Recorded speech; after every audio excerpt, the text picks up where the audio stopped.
Hello, welcome to Redmen TV. It's the Uncensored match build-up show for Liverpool versus Sheffield United, or I should say Sheffield United versus Liverpool. Today we are proud to be backed by The Athletic, the home of football writing in the UK. Got some fantastic journalists, as you know. You've got James Pearce, Simon Hughes, but other than that, you've got like Oliver Kay, Rafa Honigstein, Michael Cox, one of my personal favourites. Really great coverage of football. You can get your 50% off discount, making it to $2.50 a month for your yearly subscription. Works out about $2.50 a month anyway. It's www.theathletic.co.uk/Redmen TV. Link in the description and as the pinned comment. James Pearce has just done an article actually titled "He has to adapt to the position again," and it's the return of Klopp's complete midfielder overshadowed by gifted teens. It's a really great sort of in-depth look at Naby Keita and a little look back at the game midweek.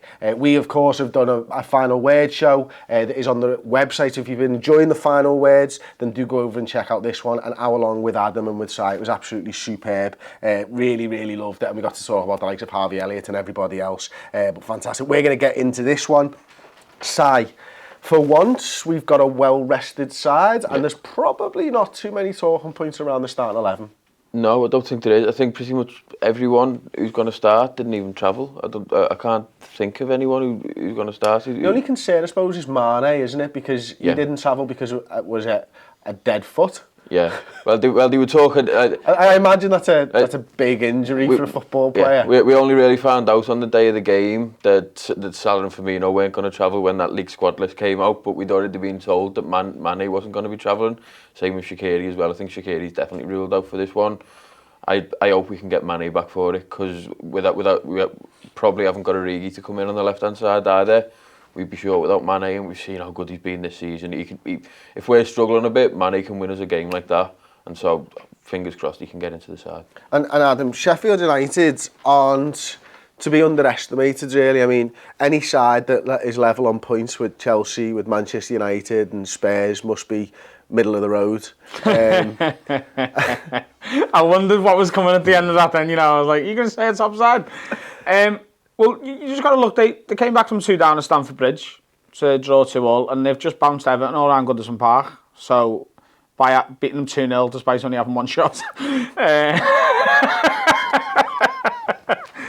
Which is just funny, innit? Like, it's just... I know this is a Liverpool account and someone's going to watch this and be like, oh, you just love talking about Everton, but fuck me. Is there a more Everton thing in the world than to lose a game 2-0 to a side that had one shot? Only what happened last season in the derby in December. Oh, mate, yeah. Oh, I still have, like, wet dreams about that, Anyway, look, the newly promoted side, and I think they look like along with Norwich, there's normally one, isn't there? But there's 2 newly promoted sides this year where you're like, they're going to probably be all right. They're going to be mid-table, might push for the top half. It's not a light game, but I'm so confident in this Liverpool team at the minute. I do think, we should put 2, 3, 4 past them. And I don't see them scoring more than one, like, fluke against us. While it is funny, the Everton thing, and it is funny, it shows how good they are defensively, that they can nick a couple of goals there and then just defend for their lives. It shows they're well organised. They will be sitting back against us. They'll be desperate just not to concede, and even if they do concede, they'll probably still just sit back and still try and frustrate us, and then maybe try and get an equaliser on the break. And Bramall Lane's going to be tasty. Bramall Lane's a good little ground as well, creates a good atmosphere. They're playing in the Premier League for the first time in a few years. This is one of a handful of early home games for them. Did they play Chelsea at home or away? Stamford Bridge. Stamford Bridge, yeah. So this is the first big game since he's been back in the league. They'll be up for it. It won't matter to them that it's an early kick-off.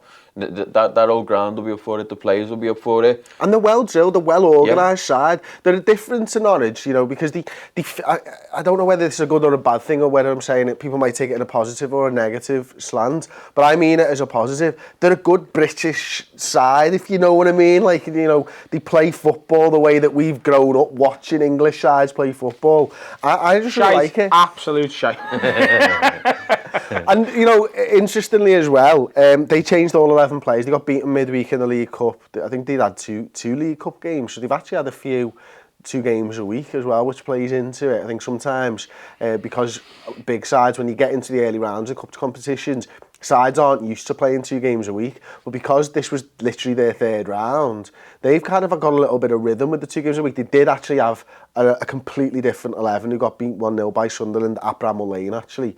So they'll be looking for a little bounce back as well, a little something to the fans to say, essentially, I'm really sorry, I know we put a week inside out, but we need to get something. And they've prioritised the league, importantly. Yeah, well, it looks like they've just threw the cup there, doesn't it? They've thought, the chances of us winning this are pretty slim. Let's just not worry about it. We've got a big game against Liverpool. They put everything they had on the line against Everton at the weekend, so they will have been knackered after that. And then they've got this other big game where they'll be desperate to get a result. And so fair play to them for doing that. Yeah, this isn't going to be an easy game. The order of the day for us, Adam, really is go there, play well, no injuries, win the game. Yeah. Like it has been all season long.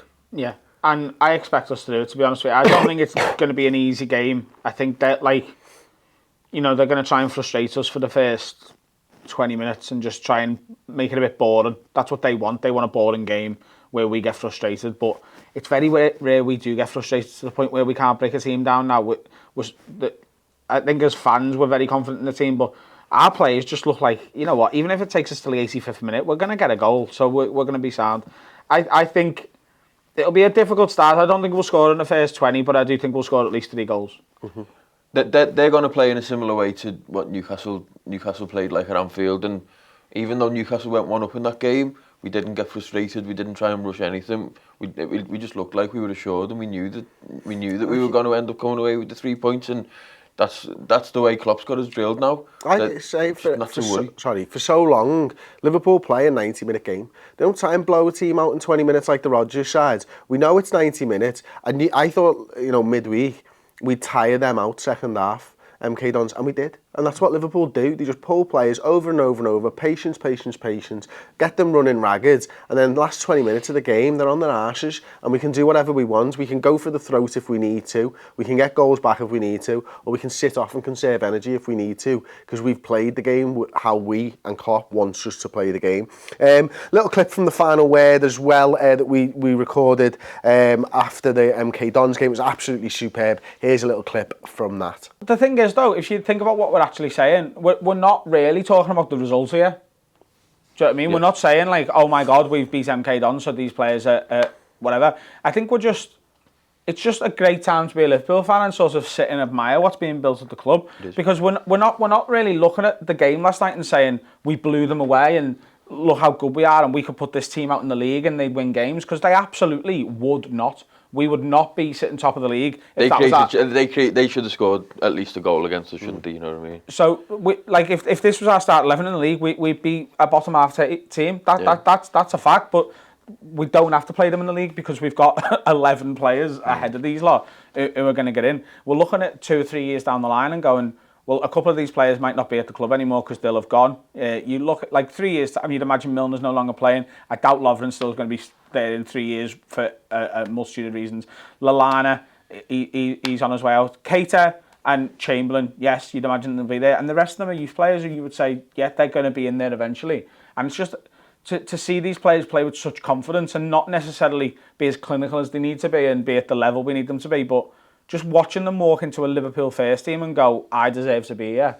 I think we're allowed to get excited about that without people going, without people being like, oh, they're bigging up the big players, because we're not. I don't want to see Harvey Elliott playing this weekend against Sheffield Utd. I'd be fucking fuming if he started that game, because that's insane. But I very much enjoyed watching them. There you go then. You can catch the final word on the redmentv.com. £5 a month. First month is free as always. If you've enjoyed the free final words that we're doing, the second one is always going to be on the website. If you want more of that, an hour long with me, with Si, with Adam this week, absolutely belter show, just £5 a month. As I mentioned, redmentv.com. So we're going to get into the preferred 11s now. Adam, I'll start with you, mate.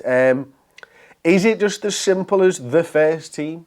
Or has anybody caught your eye from midweek where you think, you know what, I'd like to see a little bit more of them in this game with the first team? No, absolutely not. It'll be it'll be Fabinho, Henderson and Wijnaldum, and then everyone else who never misses a game. What if Mane is injured? If Mane's injured, I think it's Oxlade-Chamberlain that comes in. Okay. I think After 80 minutes midweek? Yeah. I don't think there's another player who can, really, other than you try and put maybe Milner in and then Wijnaldum's got to play left wing or false nine or something. I think it's Oxlade-Chamberlain. I think he comes in if we can't get Mane on the pitch. Yeah. What he refused to rule Origi out in his press conference for the game last weekend. Maybe Origi's starting to get there. Maybe Origi's been training with the team, and him not playing against MK Dons was because they're trying to get him fit for this game because they're not sure about Mane, rather than he's injured and he's out for this game on the weekend. Also, let's be maybe pessimistic for a second. Go on. What Si was saying on the final word show is true. Oxlade-Chamberlain didn't look fucked after 80 minutes, and maybe that taking him off was we might need him Saturday. Okay. All right, let's be pessimistic then. Origi and Mane aren't fit.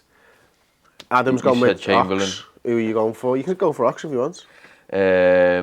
Milner. Harvey Elliott. Harvey Elliott. Yeah.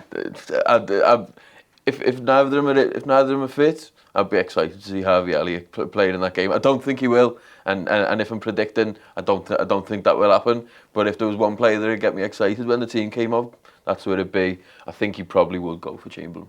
Yeah, the perfect sort of fit for that for me is I'm not a major fan of Ox on the wings. I'm not either, to be honest. I like Keita there, but it's far too soon for him after 60. I hate Keita on the wing. Do you? Yeah. I hate it. I'm not a big fan. Yeah, I don't mind it. I like the way he moves inside. It changes the way we play, and he's not a Mane, but I think he's better than Ox there personally. Like, I think you get the best out of Naby Keita when you don't know whether he's going to your left or right and he's breaking the lines. If he's on the wing, he can only really go one way a lot of the time, and yeah, I don't like that. It's a headache that I wouldn't like to see, and I'd hope that Origi is fit and available for this game. Other than that, I hope that Mane's fit and available. Yeah. Sorry, yeah. If Mane's not, of course. So I think it's pretty obvious for us. It's Alisson, it's Trent, it's the two centre halves that have been playing. It's Robbo, Fabinho, Henderson, Wijnaldum, and the front three. Then Origi, then somebody else if one of them isn't fit and available. Is there an opportunity for us to change formation here in any way, shape or form if we don't have a left winger? I was just thinking about that, maybe like a 4-2-3-1 kind of thing, maybe a diamond. Maybe you play Salah and Firmino up front with a diamond, maybe. That's possible, but I don't see that either, to be honest. I think it'll be very simple. If he's not fit, I think you'll see Ox. I think we could play a diamond with that team. With who's the extra midfielder? Is it Ox? Maybe Ox in the 10. Maybe he plays Genie in the 10. We've seen Genie plays in the 10 for Holland, doesn't he? Maybe you play Genie as maybe like sort of a false nine kind of thing with. We've seen a lot of Wijnaldum. We've seen a lot of Wijnaldum on the left. It might be as simple as throw Wijnaldum out there and put Milner in midfield and do a job. That's the only. I think realistically, we can obviously speculate until the car's gone. Realistically, there's one of two things will happen. Oxlade-Chamberlain will play on the wing, or Wijnaldum will and Milner will go into midfield, I think. Yeah, I think that's probably about right, to be honest with you. I think the most likely is Wijnaldum played on the wing towards the end of the Chelsea game. Yeah. So, If Origi and Mane aren't, it's going to be interesting, of course. So we've got some of the rival fixtures. Everton v City at 5:30. That's the rival fixtures done. But we do have to talk about Chelsea-Brighton at 3 o'clock on the Saturday. Spurs-Southampton. See anything for Brighton, Adam, against Chelsea away at Stamford Bridge? No, I think Chelsea and Gio win at home, and that'll be where they get it. They haven't won a home in the league, have they? No. They haven't won a home under Lampard at all. Wow. Yeah, I think that's where they get their first win. That because Brighton haven't started particularly well in the season, and Chelsea, like, they were all right against us. You know what I mean? They realistically had a shout to get something out of that game. Chelsea with Kante are a top 4 side, I think. Chelsea without Kante are 7th. Yeah. Abraham's still going to score them goals, isn't he? They're not great at the back. Mount obviously looks really good. I think they're a top 6 side without Kante. But looking at the way all these they're teams not as bad as Man United. No. They're not. That's fair. So, and Spurs are being very Spursy at the start of the season, and Arsenal are so up and down that I think even without Kante, Chelsea would finish in the top 6. I do think that on this rival fixtures, realistically, rival fixtures, we should just be looking at Man City now because it is Liverpool, Man City, and then there's 18 other teams in the league. Genuinely, the gap is that big. We're so much better than these other teams. Even Klopp and Pep have been pretty much admitting that in press conferences over the last couple of weeks as well. It's just not close. It's a very, very, very much a 2-horse race. But I personally think I watched Leicester against Spurs last week. I watched the full game. Leicester were a better team. Not on the day. They looked like they're a better football team than Tottenham. And there's a chance, isn't there, for someone to sneak into the top 4? I really, really, really think that Leicester. I think Leicester. I would put a large amount of money that they'll break into the top 6. That they will be in the top 6. I think, and I think because all the other teams are so erratic, they could sneak into that top 4. I'm one of the few Liverpool fans. Well, I say that I don't really know because we don't really talk about him much, but I rate Brendan Rodgers as a manager. I think he's a really, really good manager. I think people forget how young he is as a football manager. And I think people also dismiss that 18 months he had at Liverpool, which, let's be honest, was torrid. It was horrible. We just lost Suarez. We went from pushing all the way for the league to finishing, what, was it 7th? And then we had a really bad start and obviously he loses his job. In that year, he also got divorced and his kids moved away from him. And when you're going through a fucking nightmare of a divorce and your kids are being taken away from you, your mind's not going to be 100% on coaching footballers. And then bad results are building up and up and up and on top of you, and you know the pressure. You can see why he'll have learned so much from that to look back on that 18 months to then go, right, this is what I did wrong, that he just won't have been able to see at the time because he was so young, because he was still learning on the job, because he probably didn't have the best team around him. It was hard for him, but he'll be able to look back on that now and learn from it. James Maddison when gets things in do start going back every for him team other than City and Liverpool in the league. Yeah. James Maddison. I must admit, Wilfred Indeed, he walks into the Arsenal team. I love him. I wanted us to sign him, to be honest with you, as just a squad player. I think he's fantastic. But I would say Brendan Rodgers is definitely a better manager than Lampard, definitely a better manager than Solskjaer. And Steele, when I was talking to him the other week, he was saying he wouldn't swap squads between Leicester and Manchester United. He rates their squad, which is kind of what you're saying there as well. He's a better manager than Emery. Well, I don't know. For me, as a league manager, I like Emery's won trophies on lots of them in Europe and stuff. Emery's won the Europa League and has been absolutely terrible in every league he's ever been in, including the I Premier don't know League. about absolutely terrible because Arsenal Arsenal do. Think of the league. Never finished in the top 4 with Arsenal. Sevilla, and he's the only PSG manager post Qatari takeover that didn't win the league with PSG. But the top 4 things is always skewed, as we know, because when we got to the Europa League final against Sevilla, our league form went boom. Yeah, you know what I mean. So that always skews it.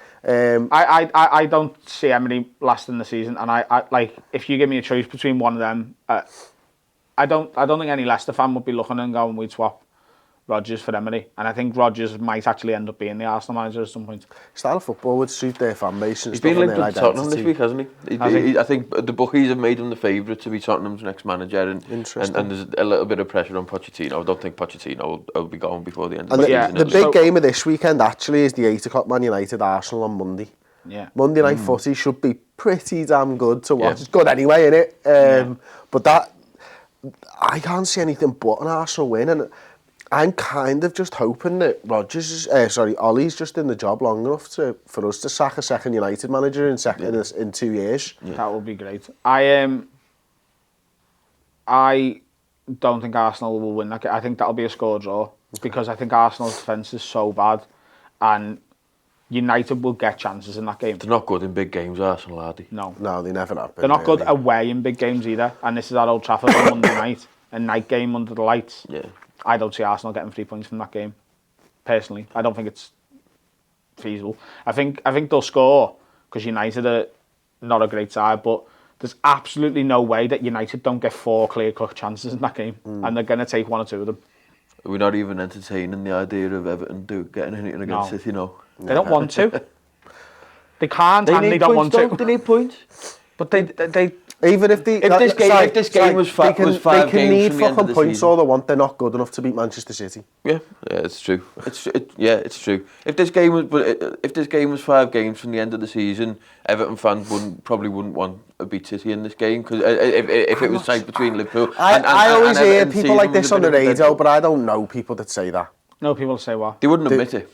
Well, maybe if this game meant nothing to Everton and could stop Liverpool winning the league, then they wouldn't want Everton to win it. But at this stage in the season, when there's still so much footy still to play, Everton want to win this game. They want to get these points in a big game at Goodison, and they want to use it. Yeah, exactly. They want to use it as a springboard for their season to start. And so that happens Saturday night at Goodison. That'll be loud, and they'll get beat 3-0.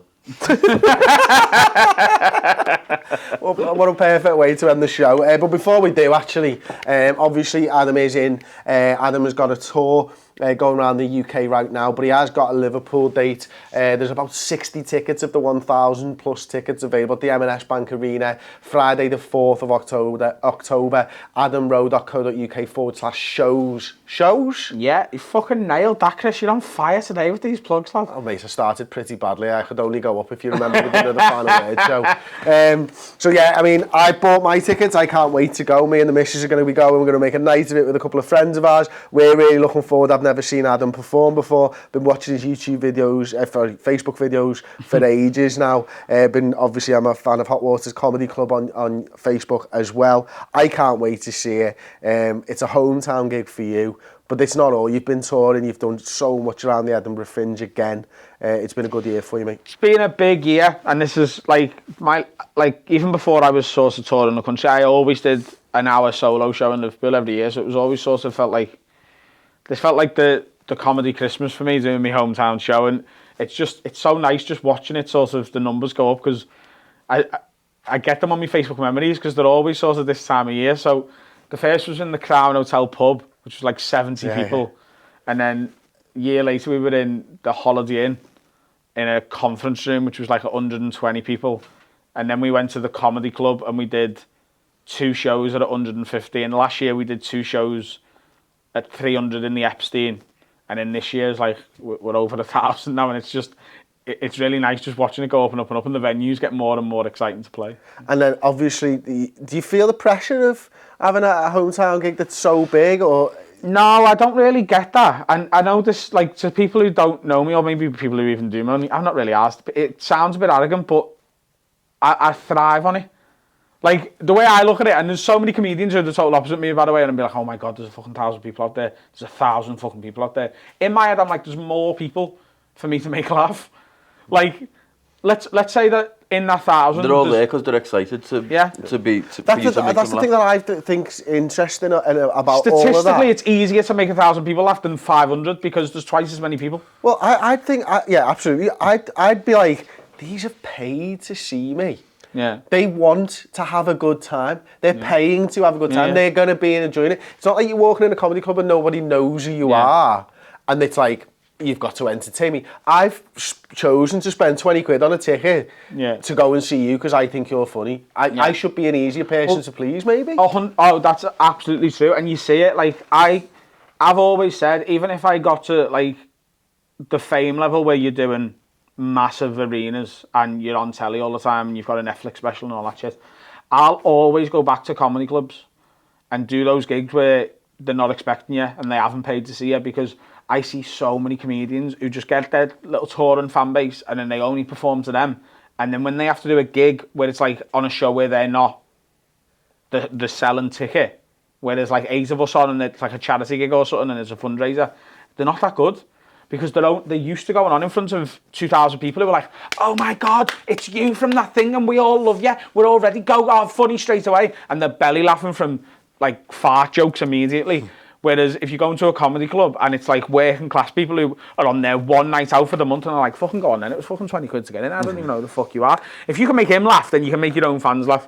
So yeah, I'm going to be in comedy clubs pretty much every day until next Friday, just getting this material tighter and sharper so that people come and see the show, get 20 quid's worth. Excellent. Well, there you go. As I said, adamroad.co.uk/shows. Not many tickets available. You will have to move quickly to get that. And of course, big thank you to you guys for liking, for subscribing, for watching, for commenting, and The Athletic, of course, for sponsoring us. theathletic.co.uk/Redmen TV will get you 50% off your yearly subscription. £2.50 a month, that works out as. No ads, no annoying pop-ups, just the best written content around Liverpool Football Club anywhere in the world. Thanks for watching, and we'll see you next time. Ta-ra.